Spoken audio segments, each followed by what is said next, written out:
ওসাম্বা চিনো? আজকে তোমাকে একটা গল্প শোনাবো, বুঝছো? এক দেশে আসলে একটা রাজা, রাজার একটা পোলা আছিল। পোলাটা ছোটকাল থেকে রাজপ্রাসাদের মধ্যে বড় হয়েছে, তো কোনো কিছু চিনে না, জানে না। এখন রাজা তো চিন্তায় পড়ে গেছে। রাজা একদিন মন্ত্রী ডাক দিছে, কয় মন্ত্রী, তুমি আমার পোলাটা আজকে বাইরে নিয়ে যাবে, আর এই যাবতীয় যত কিছু আছে সবকিছু তুমি ওরা চিনাইবে। মন্ত্রী কইছে আচ্ছা ঠিক আছে, অমুক দিন নিয়ে যাবানি।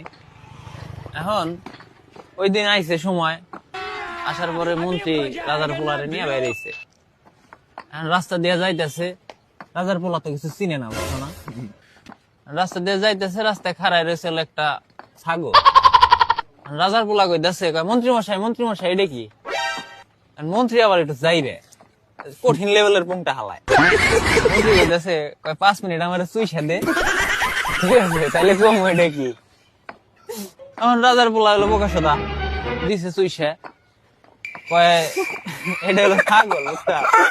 শুনো, আবার রাস্তা দিয়ে যাইতেছে, রাস্তায় খাড়ায় রয়েছে একটা ঘোড়া। রাজার পোলা আবারও কইতেছে, মন্ত্রী মশাই এটা কি? মন্ত্রী আবারও কয়, আবার 5 মিনিট চুষে, তাহলে কম এটা কি?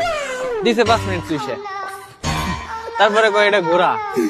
আবার যাইতেছে, হ্যাঁ, রাস্তায় খাড়ায় রয়েছে একটা হাতি। রাজার পোলা কয়, মন্ত্রী মশাই এটা কি? আবার 5 মিনিট চুষে, দিছে চুষে, ওইটা হাতি। আবার যাইতেছে, অনেক দূর গেছে, যাওয়ার পরে দেখে রাস্তায় খাড়া রয়েছে একটা ওসাম্বা চিনো? তো 5 মিনিট চুষে দিয়ে লাগবে। আপনারা কারে কারে ওসাম্বা চিনাইতে চান, তারে মেনশন দিন ভাই।